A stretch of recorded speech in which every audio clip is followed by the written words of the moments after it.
ஞான குருவாக முருகன் அருளாட்சி புரியும் 3ஆம் படை வீடு பழனி. பழனி மலையில முருகனுக்கு ஏன் 6 கால அலங்காரம் நடக்குது? அதோட தத்துவம் என்ன? பழனி முருகன் கையில வச்சிருக்க தண்டத்தின் மேல கிளி இருக்கு. அது ஏன் தெரியுமா? நவபாஷான சிலையின் ரகசியம், தங்கத்தேர் உருவான வரலாறு, இன்னும் நிறைய விஷயங்கள் இருக்கு. எல்லாத்தையும் இந்த வீடியோவுல தெளிவா பார்க்கலாம். வீடியோவை ஸ்கிப் பண்ணாம ஃபுல்லா பாருங்க. உங்களுக்கு பழனி முருகன் பிடிக்கும்னா இந்த வீடியோக்கு ஒரு லைக் பண்ணிட்டு நீங்க எத்தனை தடவை பழனிக்கு போயிருக்கீங்கன்னு கமெண்ட்ல சொல்லுங்க. உச்சக்கட்ட ரகசிய பிரம்மாண்டங்களை உள்ளடக்கிய கோவில்னா அது பழனி ஆண்டவன் சன்னதிதான். தமிழகம் மட்டுமல்லாம உலகம் முழுவதும் உள்ள மக்களால வணங்கப்படும் தெய்வம் பழனி முருகன். புராண காலத்திலும் சங்க காலத்திலேயும் ஏராளமான பாடல் பெற்ற சிறப்பு வாய்ந்த திருத்தலம். இவ்வளவு சிறப்பு வாய்ந்த இந்த கோயில் 2000 ஆண்டுகளுக்கு மேல் பழமை வாய்ந்தது. திருவண்ணாமலை கிரிவலம் எத்தனை சிறப்போ அத்தனை சிறப்புகளும் இங்கேயும் இருக்கு. குறிப்பாக அக்னி நட்சத்திர காலங்கள்ல இங்க கிரிவலம் செய்யறது சிறப்பு. இது தவிர எல்லா நாட்கள்லயும் கோயிலுக்கு வரும் ஆயிரக்கணக்கான பக்தர்கள் கிரிவலம் வந்துதான் படியேறுவாங்க. 450 மீட்டர் உயரத்துல உள்ள மலை கோயிலுக்கு 693 படிக்கட்டுகள் ஏறினா கோயில அடையலாம். மலையை சுற்றி 2.4 கிலோமீட்டர் கிரிவல பாதை இருக்குது. பழனின்னு சொன்னதும் எல்லாருக்கும் நினைவுக்கு வர்றது ஆண்டியின் கோலத்துல தண்டாயுதபாணியின் உருவமும் அவர் குடிகொண்டுள்ள கோவிலும் தான். ஆனா முருகனின் 3வது படை வீடு மலையில் உள்ள கோவில் இல்ல, பழனிமலை அடிவாரத்துல இருக்க திரு ஆவினன்குடி கோவில் தான். பழனிமலை கோயிலுக்கும் காலத்தால் முந்தியது திரு ஆவினன்குடி. திரு முருகாற்று படையில நக்கீரர் பாடிய வீடும் இதுதான். நாரதர் கொண்டு வந்து கொடுத்த ஞானப்பழம் தனக்கு கிடைக்காததால கோபம் கொண்ட முருகன் மயில் மீது ஏறி இந்த தலத்துக்கு வந்தாரு. சிவனும் அம்பிகையும் சமாதானம் செய்தும் விடாப்பிடியாக தான் அங்கேயே இருக்க விரும்புவதாக சொல்லி தங்கிட்டாரு. இந்த இடத்துல பிற்காலத்துல முருகனுக்கு கோயில் கட்டுனாங்க. முருகனை சமாதானம் செய்ய வந்த ஔவையார், பழம் நீயே ஞான வடிவானவன்னு சொன்ன ஆறுதல் வார்த்தையால அந்த பெயரே பிற்காலத்துல பழனின்னு மருவிருச்சுன்னு பழனி ஸ்தல புராணம் சொல்லுது. திரு ஆவினன்குடி கோயில் பழனிமலை அடிவாரத்துல வையாபுரி ஏரிக்கரையில அமைஞ்சிருக்கு. மயில் மீது அமர்ந்த கோலத்துல குழந்தை வடிவாக காட்சி தருவதால வள்ளி தெய்வ அணை கிடையாது. இந்த குழந்தை வேலாயுதர திரு என்னும் மகாலட்சுமி, ஆ என்னும் காமதேனு, இனன் என்னும் சூரியன், கூ என்னும் பூமாதேவி, டி என்னும் அக்னி, இந்த 5வரும் முருகனை வழிபட்டதால இந்த தலத்துக்கு திரு ஆவினன்குடின்னு பெயர் உண்டாச்சு. இவங்களுக்கு இந்த கோயில்ல தனி சன்னதி இருக்கு.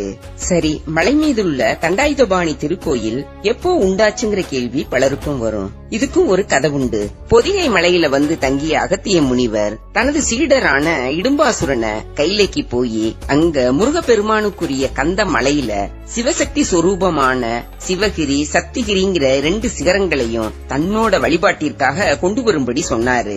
சிறந்த பக்திமானான இடும்பாசுரன் அகத்தியரின் கட்டளைப்படி தனது மனைவியாகிய இடிம்பியுடன் கைலைக்கு போய் சிவகிரி சக்திகிரிங்கிற 2 மலை குன்றுகளையும் ஒரு பெரிய பிரம்ம தண்டத்தின் 2 புறங்கள்லயும் காவடி போல கட்டி தொங்கவிட்டு தோள் மீது சுமந்துகிட்டு வந்தான். மலைகளை சுமந்துகிட்டு வந்த இடும்பாசுரன் ஒரு இடத்துல களைப்பு ஏற்பட்டதால மலைகளை இறக்கி வச்சுட்டு ஓய்வெடுத்தான். இதுல சக்திகிரி அம்பிகையின் அம்சம், சிவகிரி சிவனின் அம்சம். அந்த சமயம் பார்த்து முருகன் ஞானப்பழம் கிடைக்காத கோபத்துல திரு ஆவினன்குடியில இருந்தவரு சிவகிரி மலை மேல ஏறினாரு.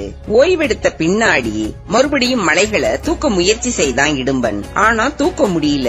இடும்பனுக்கு ஒண்ணுமே புரியல. கொஞ்ச நேரம் யோசிச்சவன் யதார்த்தமா மேல பார்த்தான். மலை குன்றின் உச்சியில கோவணம் மட்டுமே கட்டிய ஒரு சிறுவன் நின்னுகிட்டு இருந்தான். அந்த சிறுவன் இருப்பதாலதான் மலைய தூக்க முடியலையோன்னு யோசிச்சவன் அந்த சிறுவனை கீழே இறங்குன்னு சொன்னான்.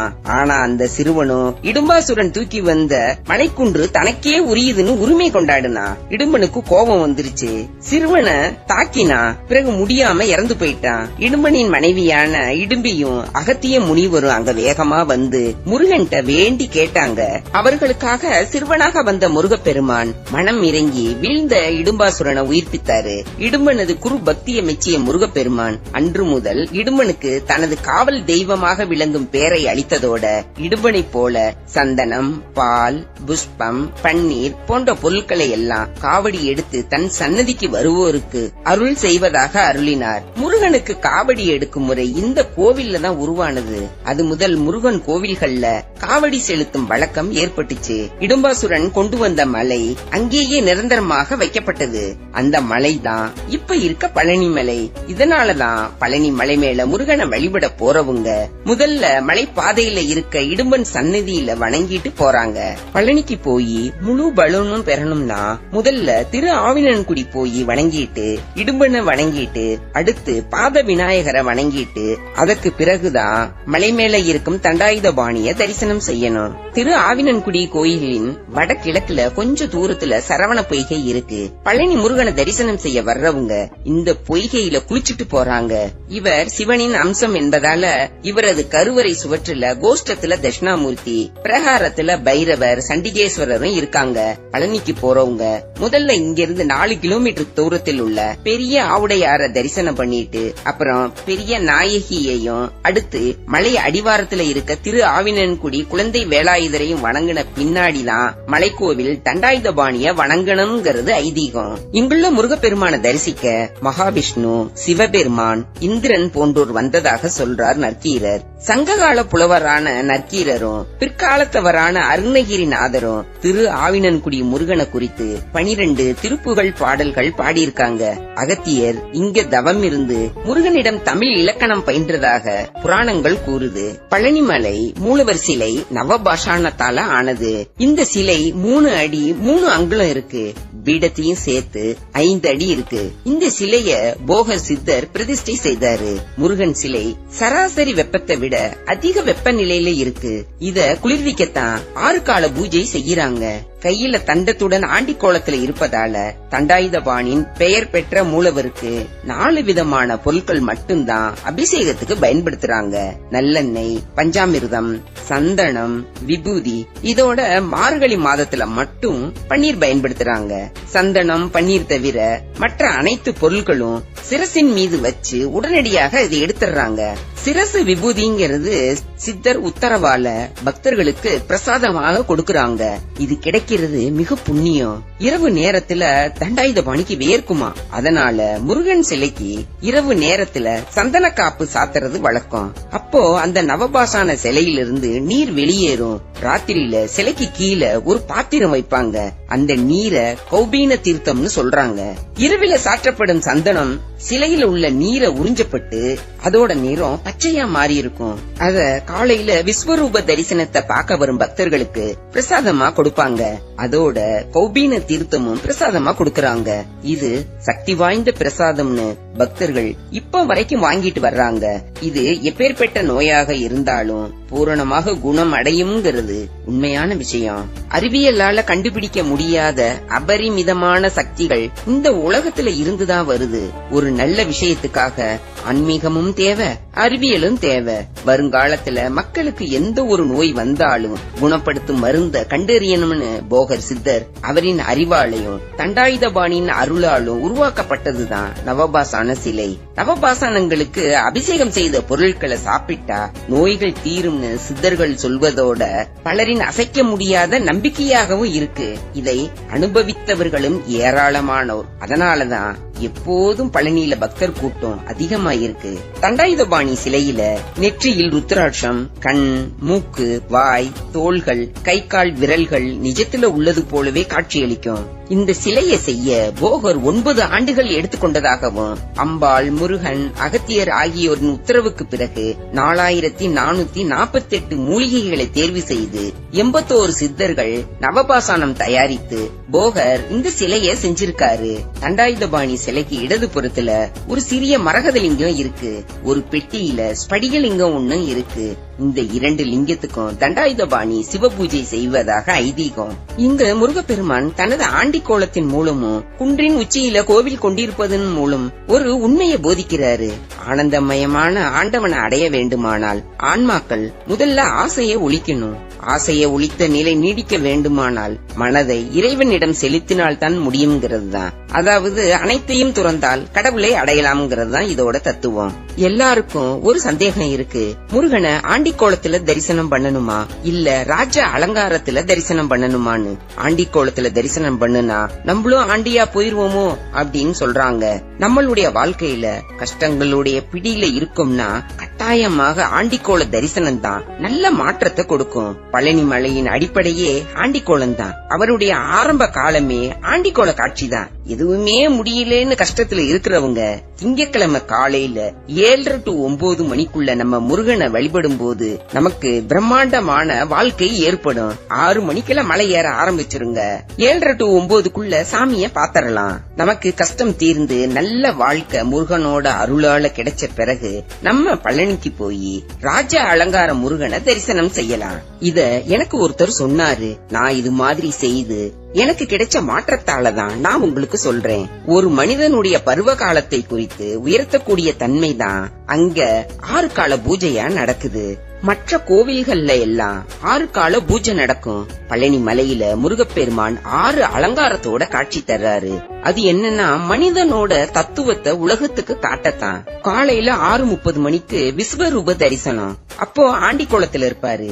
காலையில 8 மணிக்கு சிறு கால சாந்தி பூஜையில வேடர் அலங்காரத்துல இருப்பாரு. காலையில 9 மணிக்கு பாலசுப்பிரமணியர் அலங்காரம். பகல் 12 மணிக்கு வைதிகால் அலங்காரம். மாலை 5:30 மணிக்கு ராஜ அலங்காரம். இரவு 8 மணிக்கு புஷ்ப அலங்காரம். முதல் அலங்காரம் விஸ்வரூப அலங்காரம் ஆண்டிக்கோலம். நம்ம பிறக்கும் போது எப்படி இருந்தோம்? எதுவுமே இல்லாம ஆண்டியா, அதுதான். 2வது அலங்காரம் வேடர் அலங்காரம். அவன் என்ன செய்வான்? தனக்கு தேவையானதை வேட்டையாடுவான். அது மாதிரி நம்ம வளர்ந்து படிச்சு வேலை தேடி போவோம். அடுத்து 3வது அலங்காரம் பாலசுப்பிரமணியர் அலங்காரம். இளமையான முருகன். நம்ம வேலைக்கு போயிட்டு சம்பாரிச்சு இளமை பருவத்துல கல்யாணம் பண்ணுவோம். அடுத்து 4வது அலங்காரம் வைதிகால் அலங்காரம். இது கல்யாணம் பண்ண பின்னாடி வீடு காரு சொத்து சேர்க்கணும், குழந்தைகளை படிக்க வைக்கணும், அவங்க கடமைகளை முடிச்சிட்டு ராஜா போல இருக்கிறது. 5வது ராஜ அலங்காரம். சொத்து சுகம் சேர்த்து வச்சு தன்னோட கடமைகளை முடிச்சிட்டு நிம்மதியா இருக்கிறவங்கள ஒரு ராஜாவை பாக்குற மாதிரி தானே பாப்பாங்க. அதுதான் ராஜ அலங்காரம். 6வது அலங்காரம் புஷ்ப அலங்காரம். நமக்கு இறுதியில உயிர் போனதும் பூமாலை போடுவாங்க.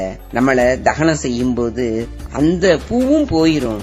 மறுபடியும் ஆண்டிக்கோலம் தான். இதுதான் இந்த 6 கால அலங்காரத்துல முருகன் நமக்கு உணர்த்தும் தத்துவம். மதுரையில தாய் மீனாட்சி கையில கிளி வச்சிருக்கிறது போல பழனி மலையில முருகன் கையில் உள்ள தண்டத்திலும் ஒரு கிளி இருக்குது. முருகனின் அருள் பெற்ற அருணகிரியார் மேல பொறாமை கொண்ட சம்பந்தாண்டான்கிற புலவன் அவரை பழிவாங்க நினைச்சான். ஒரு சமயம் அவன் வஞ்சனையால பிரபுட தேவராயன்கிற மன்னன் மூலமாக அருணகிரிநாதர பாரிஜாத மலர் பறித்து வரும்படி கட்டளையிட செய்தான். அருணகிரியார் தன்னோட உயிரை ஒரு கிளியின் உடல்ல செலுத்தி உடலை திருவண்ணாமலை கோபுரத்துல கிடத்திட்டு தேவலோகம் போய் பாரிஜாதம் கொண்டு வந்தாரு. இதற்கு இடையில சம்பந்தாண்டான் அவரது உடலை தகனம் செய்துட்டான். கிளி வடிவத்தில திரும்பிய அருணகிரியார் தன் உடல் காணாம போனதால முருகன் கிட்ட முறையிட்டாரு. முருகன் அவருக்கு அருள் செய்து தன் தண்டத்துல அமர்த்திக்கிட்டாரு. இந்த அமைப்புல தண்டத்துல கிளி வடிவில் அருணகிரியாருடன் முருகன் காட்சி தர்றாரு. இந்த கோயிலின் தனி சிறப்பு என்னன்னா முருகனை பெரிய நாயகி கோயில்ல மயில் வாகனம் இல்லாம வள்ளி தெய்வானையுடன் திருமண கோலத்திலையும், திரு ஆவினன்குடியில மயில் மீது அமர்ந்து குழந்தை வடிவிலையும், மலை கோயில்ல கையில் தண்டத்துடனும் காட்சி தர்றாரு. ஒரே தளத்துல முருகனின் 3 கோலங்களையும் தரிசனம் செய்யறது அபூர்வம். ஐப்பசி பௌர்ணமி அன்று சிவாலயங்கள்ல சுவாமிக்கு அன்னாபிஷேகம் செய்வாங்க. ஆனா பழனி தளத்துல வித்தியாசமா முருகனுக்கு அன்னாபிஷேகம் செய்யறாங்க. ஆனி மாதம் கேட்டை நட்சத்திரத்துல மலை கோயில்ல அருள் செய்யும் தண்டாயுதபாணிக்கு உச்சி காலத்திலையும், ஆணி மூல நட்சத்திரத்துல திரு ஆவினன்குடி குழந்தை வேலாயுதருக்கு சாயரச்சை பூஜையின் போதும் அன்னாபிஷேகம் செய்யறாங்க. இதற்கு அடுத்து 2 நாள்ல பூராடம் நட்சத்திரத்துல பெரிய நாயகி கோயில்லையும், உத்திராடம் நட்சத்திரத்துல பெரிய ஆவுடையார் கோயில்லையும் சிவனுக்கு அன்னாபிஷேகம் செய்யறாங்க. பழனியில இடுமனுக்கு பூஜை செய்த பிறகுதான் மலைக்கோயில் முருகனுக்கு பூஜை நடக்குது. தினமும் அதிகாலை 3 மணிக்கு இவருக்கு அபிஷேகம் செய்து 5 மணிக்கு பூஜை செய்வாங்க. அதன் பின்புதான் மலைக்கோயில்ல முருகனுக்கு பூஜை நடக்கும். காவடி தூக்கி செல்லும் பக்தர்கள் இவரது சன்னதியில பூஜை செய்து பேட்ட துள்ளிய பிறகுதான் போறாங்க. இடும்பன் சன்னதியில அவரது குரு அகத்தியர் இருக்காரு. பக்கத்துல இடும்பனும் கடம்பனும் நின்னுட்டு இருக்காங்க. அகத்தியர் இங்கே இருப்பதால பக்தர்களுக்கு கமண்டலத்துல நீர் நிரப்ப நிரப்பப்பட்ட தீர்த்தம் தர்றாங்க. இத அகத்தியரே தருவதாக நம்புறாங்க. இத சாப்பிட்டா நோய்கள் தீர்வதா நம்பிக்கை. பழனியில விழாக்கள்னு பார்த்தோம்னா வைகாசி விசாகம், கந்தசஷ்டி, சூரசம்ஹாரம், திருக்கார்த்திகை, பங்குனி உத்திரம், தைப்பூசம் ஆகிய விழாக்களும் முருகனுக்குரிய அனைத்து விசேஷ நாட்களும் இங்க சிறப்பா கொண்டாடுறாங்க. திருவிழாக்களை பொறுத்த வரையில பழனியில தைப்பூசம் வெகு விமர்சையா கொண்டாடுறாங்க. தைப்பூசம் அம்பிகைக்கு உரிய நாள். ஆனா முருகன் தலமான பழனியில இந்த விழா சிறப்பா கொண்டாடப்படுவதற்கு ஒரு காரணம் இருக்கு. இந்த ஊர்ல பெரிய நாயகி அம்பிகை கைலாசநாதருடன் தனி கோயில்ல அருள் செய்யறாங்க. இங்க சிவன் அம்பாள் சன்னதியின் நடுவுல முருகன் சன்னதி அமைஞ்சிருக்கு. பிரதான வாசலும் கொடிமரமும் முருகன் சன்னதி எதிரிலேயே அமைஞ்சிருக்கு.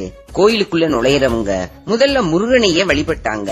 காலப்போக்குல முருகன் சன்னதி எதிரிலேயே தைப்பூச விழாவிற்காக கொடியேத்துனாங்க. தகப்பனை வழிபட வந்தவங்க தகப்பன் சுவாமியான முருகனை வழிபட்டாங்க.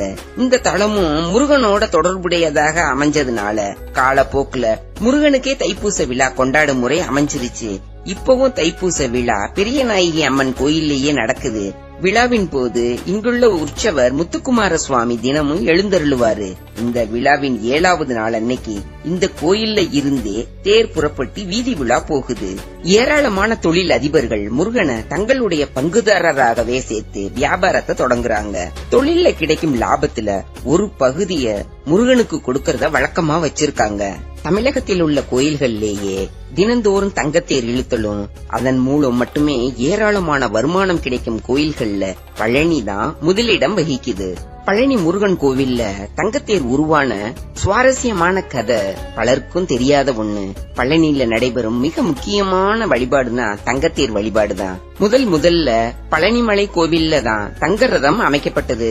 அதுக்கு பிறகுதான் திருச்செந்தூர், திருத்தணி போன்ற முருகன் கோயில்கள்ல தங்கத்தேர் அமைக்கப்பட்டு தங்கத்தேர் உற்சவமும் நடத்துறாங்க. முருகனை மனதார நம்பி வழிபடும் பக்தர்களுக்கு முருகன் எப்படி அருள் செய்வாருங்கிறதுக்கு மிகப்பெரிய சாட்சியாக இப்பவும் இருக்கிறது தான் பழனி தங்கத்தேர். பழனியில சாதுசாமின்னு ஒருத்தர் இருந்தாரு. அவரு தினமும் மலை மேல ஏறி போய் முருகனை தரிசனம் பண்ணிட்டு கண்ணீர் விட்டு அழுவாராம். ஏன் அழுகுறீங்கன்னு கேட்டா, இனி மறுபடியும் முருகனை நாளைக்கு தானே தரிசனம் செய்ய முடியும், அது வரைக்கும் நான் முருகனை பிரிஞ்சு இருக்கணுமேன்னு சொல்லுவாராம். அந்த அளவுக்கு தீவிர பக்தராக இருந்த அவரை பெரிய செல்வந்தரான முருகேச முதலியார் வந்து பாக்குறாரு. முருகேச முதலியார் பழனி கோயில் நிர்வாகியாக இருந்தாரு. சாது சாமி கிட்ட போய், சாமி, என்கிட்ட அளவில்லாத செல்வம் இருக்குது, ஆனா பல காலமா குழந்தை இல்ல, என்னுடைய குறை போக நான் என்ன செய்யணும், அதுக்கு ஏதாவது வழி சொல்லுங்கன்னு கேட்டாரு. இத கேட்ட சாதுசாமி இந்த மலையே நிரம்பி வழியும் அளவுக்கு பாலாபிஷேகம் செய்யன்னு சொன்னாரு. கொஞ்சமும் யோசிக்காம முருகேசன் முதலியார் பல ஊர்கள்ல இருந்தும் பால் வரவழைச்சு முருகனுக்கு பாலால அபிஷேகம் செய்தாரு. அந்த அபிஷேக பால் வழிஞ்சு மலையே நனையுது. மலையில் வழிஞ்சு ஓடுற அளவுக்கு அபிஷேகம் செய்யறாரு. கொஞ்ச நாள்ல முருகேச முதலியாருக்கு 2 ஆண் குழந்தைகள் பிறக்குது. ஆனந்தம், பக்தி, உணர்ச்சி பெருக்குல பழனி மலைக்கு ஓடி வந்த முருகேச முதலியார் சாது சாமி கால்ல விழுந்து, சாமி, நான் ஒண்ணு கேட்டேன், ஆனா முருகன் எனக்கு 2 கொடுத்துட்டாரு. முருக பெருமானுக்கு நான் ஏதாவது செய்யணும்னு நினைக்கிறேன், என்ன செய்யணும்னு சொல்லுங்க, நான் செய்யறேன்னு சொன்னாரு. நீ கொடுத்தா முருகன் வாழ போறான், எல்லாமே அவனோடது, உன்னுடைய ஆத்ம திருப்திக்காக அவனுக்கு தங்கத்தேர் செய்து வையின்னு சொன்னாரு. உடனே முருகேச முதலியாரும் தங்கத்தேர் செய்து கோயிலுக்கு காணிக்கையா கொடுத்தாரு. அவர் அன்னைக்கு காணிக்கையா தந்த தங்க தேர் தான் இப்பவும் பழனி மலையில பவனி வருது. குழந்தை இல்லாதவங்க பழனி முருகன் கிட்ட வேண்டிக்கிட்டு குழந்தை பிறந்த உடனே இங்க வந்து தங்கத்தேர் இழுப்பது இன்று முக்கிய வழிபாடாக இருந்து வருது. தங்கத்தேர் இழுக்கிறதுக்கு ரூபாய் 2000 தேவஸ்தானத்துல செலுத்தணும். தினமும் மாலையில நடக்கும் தங்கத்தேர் உற்சவத்துல அந்த குடும்பத்தை சேர்ந்த 2 பேர் தங்கத்தேர வடம் பிடிச்சு இழுக்க அனுமதிக்கப்படுவாங்க. ஒவ்வொரு ஆலயங்கள்ல ஒவ்வொரு பிரசாதத்துக்கு சிறப்புண்டு. பழனினாலே பஞ்சாமிர்தம் தான் நம்ம நினைவுக்கு வரும். வாழைப்பழம், கரும்பு சக்கரை, பேரிச்சம்பழம், கற்கண்டு, தேன் ஆகிய பஞ்ச அமிர்தங்களை கலந்து செய்யறதுதான் பஞ்சாமிர்தம். மற்ற வாழைப்பழத்தை விட மலைப்பழத்தை கொண்டு செய்யற பஞ்சாமிர்தம் அதிக சுவையா இருக்கும். பழனிக்கு வர்றவங்க அதை தவறாம வாங்கிட்டு போறாங்க. கோவில் திறக்கும் நேரம் திரு ஆவினன்குடி மலைக்கோவில், பெரிய நாயகி கோவில் ஆகிய 3 கோவில்களுமே காலையில 6 மணியிலிருந்து இரவு 9 மணி வரைக்கும் திறந்திருக்கும். பழனி முருகன் பஞ்சாமிர்தம் போல இனிக்க கூடியவன். நமக்கு என்ன வேணும்? ஞானம் வேணுமா? அதுக்குதான் அவன் கையில கோல் வச்சிருக்கான், தண்டம் வச்சிருக்கான் இல்லையா? 2 அடிய போட்டு உனக்கு என்ன வேணும் வாத்தியார் மாதிரி அதை தருவான். ஞானம் வேணுமா? ஐஸ்வர்யம் வேணுமா? வேலை வேணுமா? திருமணம், குழந்தை என்ன வேணும்? எது கேட்டாலும் கிடைக்கும். நம்பி போகணும். அவனையே சரணாகதி அடையணும். அவன்கிட்ட என்ன கேட்டாலும் கிடைக்கும். இந்த பதிவை பாக்குற எல்லாருக்கும் பழனி முருகனின் அருள் பரிபூர்ணமாக கிடைக்கட்டும். இந்த பதிவு பிடிச்சிருந்தா லைக் பண்ணுங்க. நம்ம சேனலை சப்ஸ்கிரைப் பண்ணிட்டு பக்கத்துல இருக்க பெல் பட்டனையும் கிளிக் பண்ணிக்கங்க. நன்றி.